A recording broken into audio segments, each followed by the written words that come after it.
Bien, mi nombre es Julián Marino Dávolos, soy doctor en psicología, me desempeño en la Universidad Nacional de Córdoba de Argentina, también en la Universidad de Granada, como pueden visualizar, en la Universidad de Utrecht, en la Facultad de Ciencias Médicas y dirijo el Laboratorio de Procesamiento de Neuroimágenes.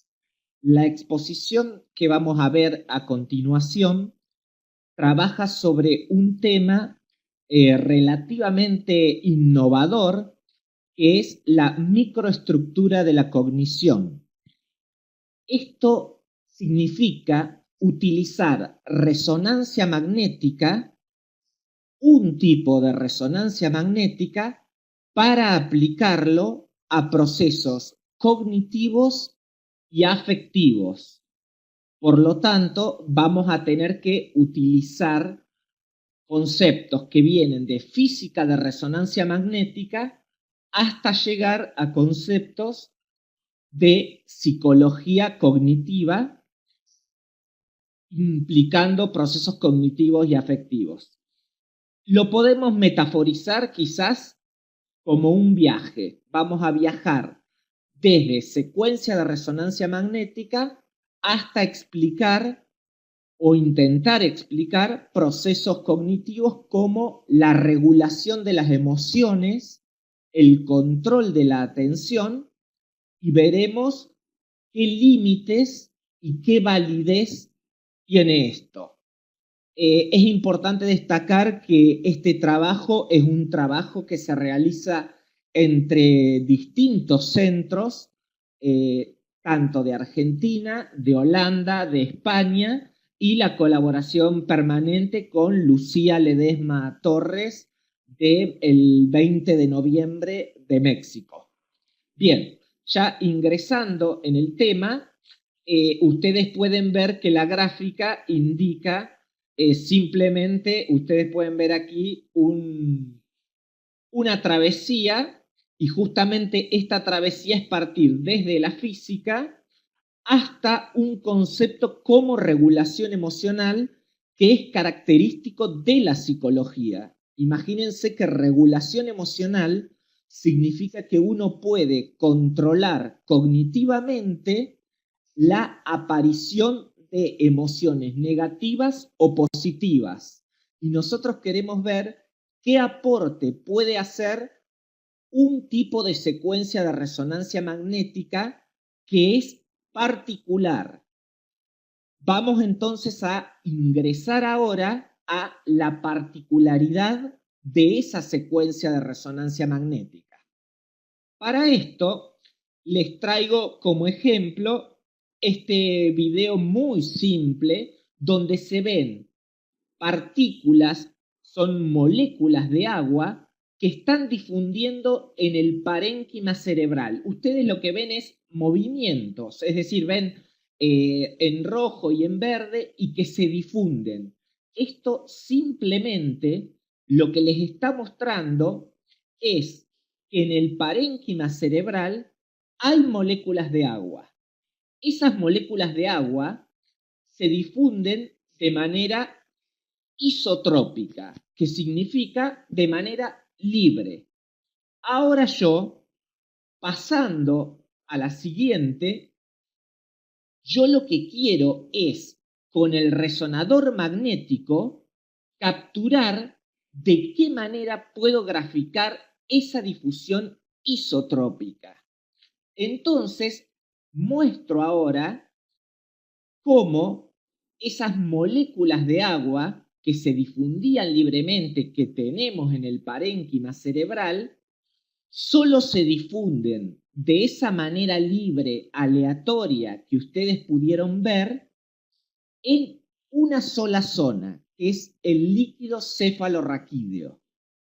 Pero hay otras zonas, como la que vamos a ver a continuación, donde la difusión ya no es tan libre, ya es una difusión, si se puede ver en el video, van a ver que la difusión ya está restringida.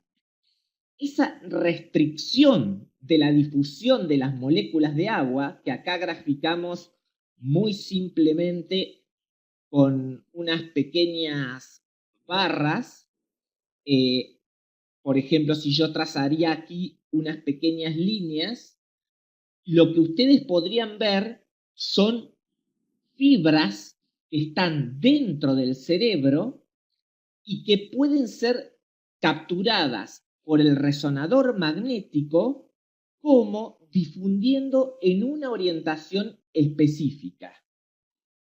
Esto que parece muy abstracto, ustedes se preguntarán bien, continuando con la siguiente diapositiva, ¿de qué manera esto nos puede llevar a lo que nos habíamos planteado al principio, que era explicar procesos psicológicos? Ahora va a quedar un poco más claro, porque si ven, la difusión que se observa en este siguiente video, empezamos a ver que si seguimos las líneas, tienen un recorrido que puede ser rastreado por el resonador magnético trazando la misma línea que las fibras de sustancia blanca que conectan los diferentes centros cerebrales neuronales.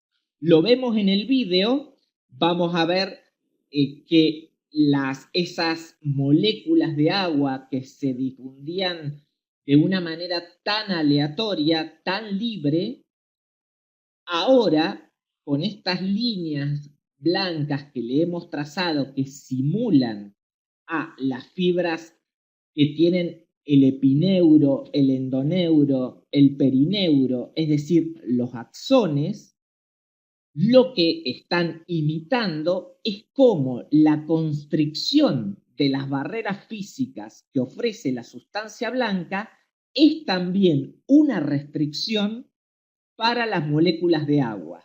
Por lo tanto, y acá viene lo más interesante, si pasamos a la siguiente diapositiva, ustedes pueden ver que lo que antes era simplemente un círculo, es decir, una esfera, ahora fíjense que es un elipsoide, es decir, ya no tiene una forma de esfera, sino que tiene una forma que vectorialmente tiene una zona mayor y una zona menor.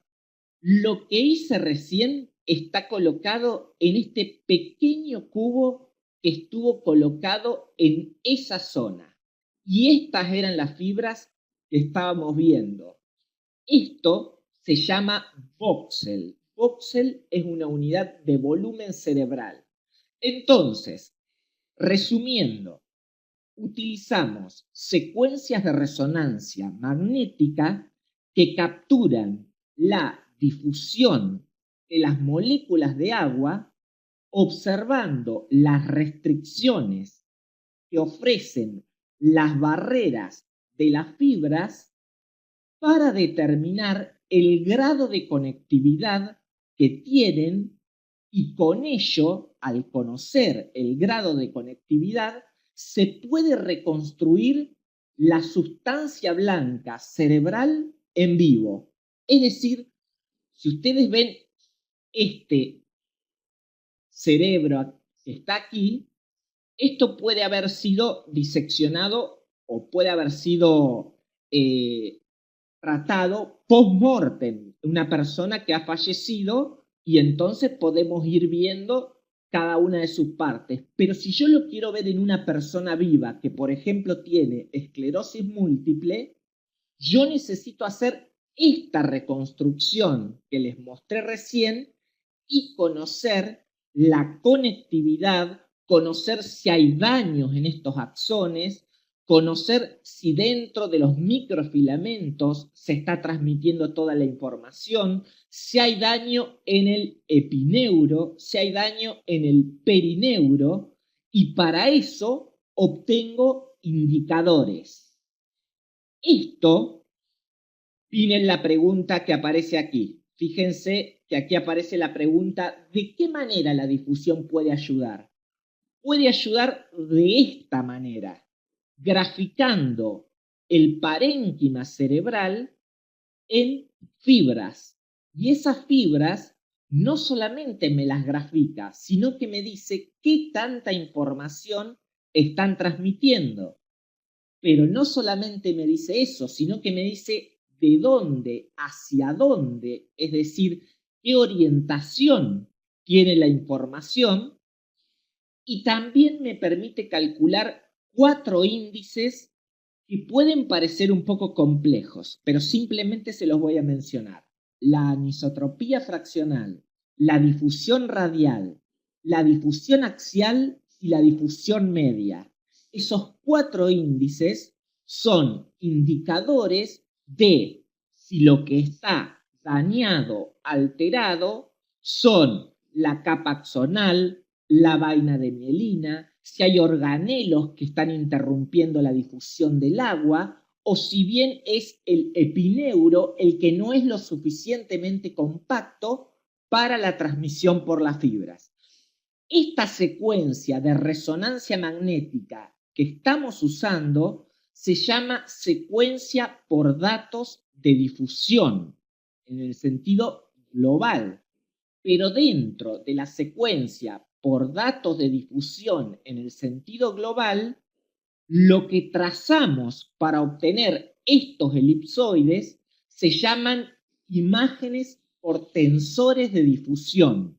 Las imágenes por tensores de difusión son una reconstrucción posterior utilizando software específicos para que el dato de difusión me permita a mí la reconstrucción de los tractos y el gradiente de su conectividad dentro del parénquima cerebral.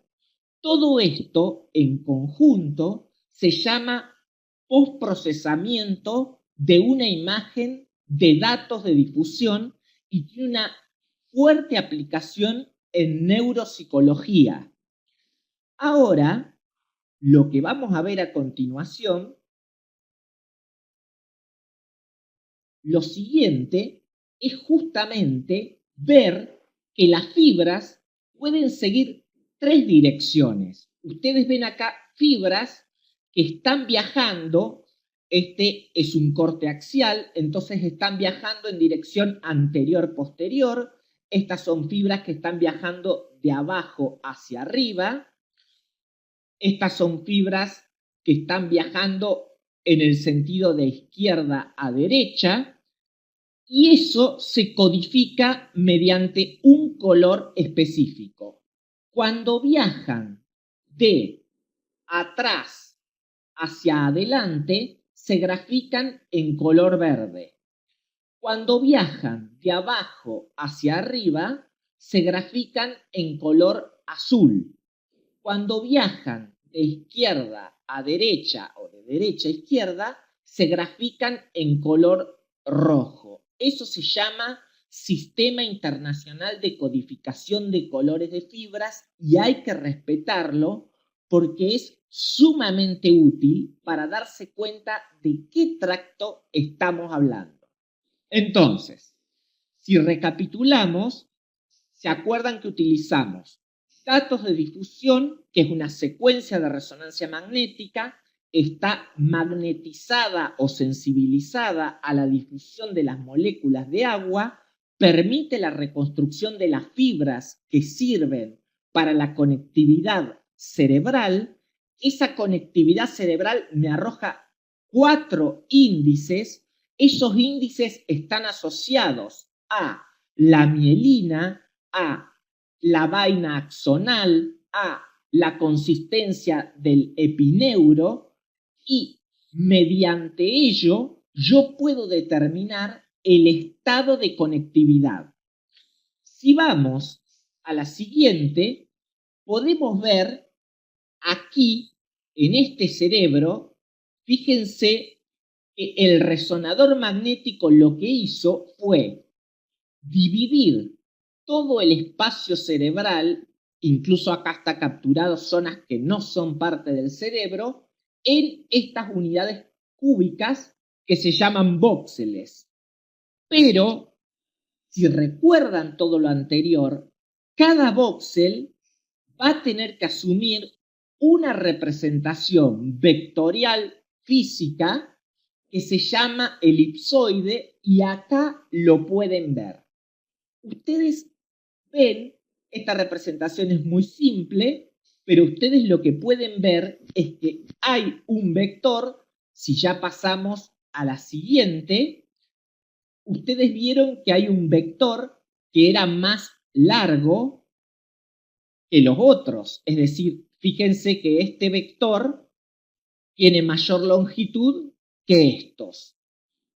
Con este dato, que ya corresponde a una fórmula un tanto compleja, porque esto ya se va a llamar lambda 1, lambda 2, lambda 3, pero eso no importa, yo a cada voxel le voy a colocar su correspondiente elipsoide para poder pasar a esta forma de graficarlo. Mírenlo como, si ustedes se detienen, acá lo que tienen son todos voxeles con su respectivo elipsoide. Y si ustedes se fijan, los colores, recuerden que son azules, verdes o rojos, pero a veces cuando tiene una orientación angular que combina el rojo y el verde, ya no tiene un color tan verde, sino que tiene un color que es una mezcla de verde y de rojo, o de verde y azul. Eso porque hay diferentes orientaciones, no todas son exactamente rectilíneas.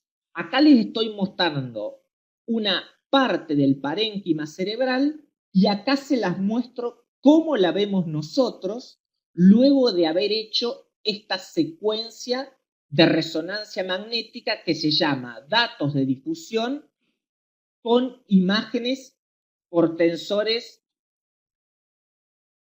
de difusión. Bien, en esta imagen lo que pueden ver ya es la reconstrucción tractográfica.